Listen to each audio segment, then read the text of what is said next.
Aujourd'hui, nous allons vous apprendre des trucs pour que vous soyez plus attentifs en classe et que vous puissiez donc apprendre plus facilement. Soyez à l'écoute! Tout d'abord, nous allons vous expliquer les étapes du processus de mémorisation. Mais c'est quoi la mémorisation? Ça veut dire c'est ce qui te permet d'apprendre, de retenir les infos et d'enregistrer dans ta mémoire. D'accord, mais quelles sont les étapes pour mémoriser ou pour apprendre? C'est ce que nous vous expliquerons. Étape 1, porte attention.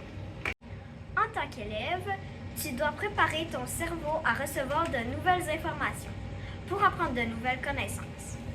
Les adultes seront là pour t'aider à porter attention. Étape 2, enregistrer. Pendant que tu écoutes les informations, ton cerveau les organise dans ta mémoire de travail. Étape 3, consolider. À cette étape, ton cerveau range tes nouvelles connaissances dans ta mémoire à long terme, ce qui veut dire que tu t'en souviendras plusieurs années, voire même toute ta vie. Toute ta vie? Ben oui. Étape 4, récupérer. Ça signifie que tu pourras accéder, trouver dans ton cerveau les informations que tu as apprises au moment où tu le souhaites. Oui, n'importe quand. Oui, quand tu le souhaites. Pour apprendre, la première étape qui est de porter attention est ultra importante, car si tu ne portes pas attention, lorsqu'un enseignant t'explique de nouvelles connaissances, les 3 autres étapes ne se feront pas dans ton cerveau. C'est pourquoi nous te donnons des conseils pour que tu puisses davantage mieux préparer ton cerveau à être attentif pendant les périodes d'enseignement.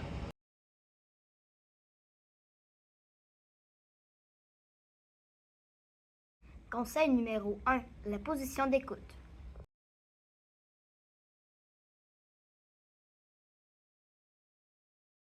D'un album d'Élise Gravel. Tes yeux regardent la personne qui parle. On va avoir des informations mathématiques. Tes oreilles sont prêtes à attendre ce que la personne va dire.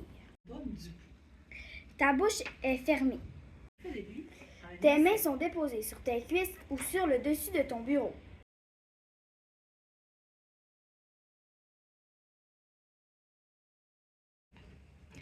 Conseil numéro 2.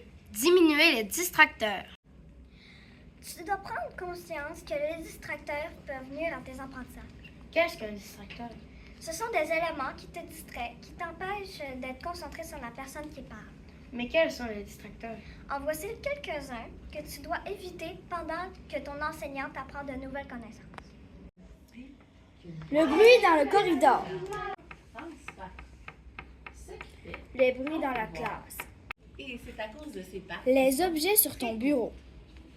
D'abord, il est très agile de se déplacer le long d'un cheveu. Les objets dans ton bureau ou dans ton porte-crayon. Les objets dans tes mains. Les objets de la maison. Dans 7 à 12 jours avant d'éclore, le jeune chien, appelé Nymphe, se reproduira à nouveau. Si tu t'en Placoter avec un autre élève. Le pou doit attendre que les têtes se touchent. Regarder par la fenêtre. Il n'est pas dangereux du tout. Ses morsures piquent la tête et Se déplacer pendant que l'enseignant explique. de sang humain. Regarder ailleurs pendant que l'enseignant parle. Boire environ 5 fois par jour. On m'appelle le comte Dracula. Manger sa collation et boire dans sa gourde d'eau. On dit que cette colle est aussi pratique pour assembler les modèles réduits. Manquer de sommeil. Bien, il choisit un peu. Ne pas manger les 3 repas par jour, déjeuner, dîner et souper. Maintenant, tu connais les distracteurs qui peuvent nuire à tes apprentissages. Il nous arrive tous d'être distraits à certains moments. Prends quelques secondes pour réfléchir et prendre conscience des distracteurs qui te rendent inattentif.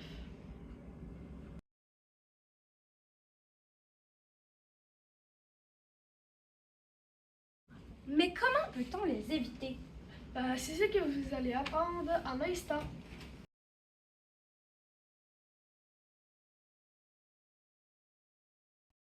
Numéro 3. Développer des stratégies pour diminuer les distracteurs. Pour diminuer les bruits qui viennent du corridor. Il est préférable de fermer la porte.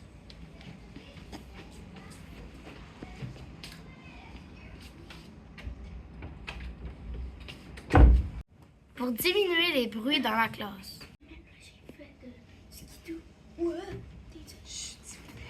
Tu peux demander à l'élève qui fait du bruit d'arrêter d'une manière polie. La moto, j'ai fait du volet, j'ai fait un jump, je suis atterri à terre. Puis voilà, je me suis acheté un fusil. Maintenant, j'ai le bras cassé. Mais là, moi, je me suis acheté un fusil, puis j'ai tiré des cibles. Tu peux t'éloigner si l'élève continue à faire du bruit. La bourse carnaval. Oui. Tu peux arrêter de parler, s'il te plaît? Moi aussi, je t'avais là, ça Tu peux déplacer ton bureau si ton coéquipier placote.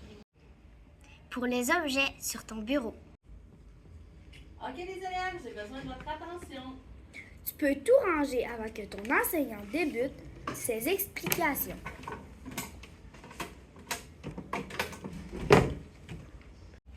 Pour les objets à l'intérieur de ton bureau. Tu peux éviter de l'ouvrir ou de prendre des objets dans le porte-crayon. Pour les objets dans tes mains. Tu dois les ranger à l'intérieur de ton bureau afin de laisser tes mains libres. Pour les objets de la maison. Tu peux les laisser à la maison. Pour les fenêtres. Tu peux baisser les toiles.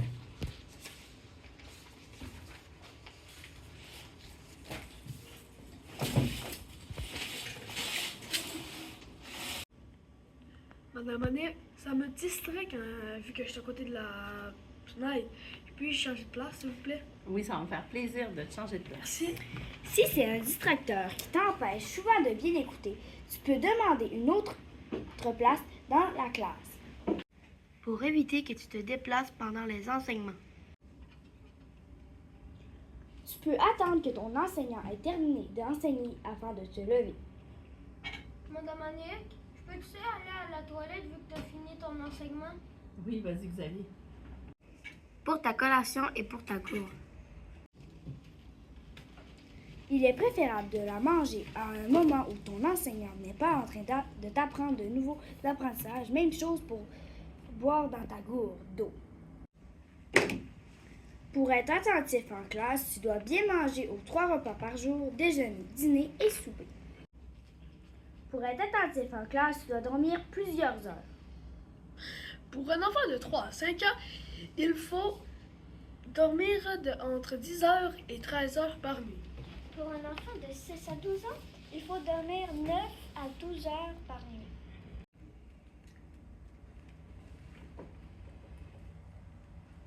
Tu peux aussi parler à ton cerveau et lui dire de se concentrer sur ton enseignant. En conclusion, les adultes de l'école sont là aussi pour t'aider à faire des bons choix et à diminuer les distracteurs autour de toi. Mais toi aussi, tu as un grand rôle à jouer dans ta réussite. Avec tous ces conseils, ton cerveau pourra porter plus attention, enregistrer l'information, la consolider et récupérer l'info voulue lorsque tu en auras besoin. Mais n'oublie pas que pour apprendre, l'attention est la clé du succès.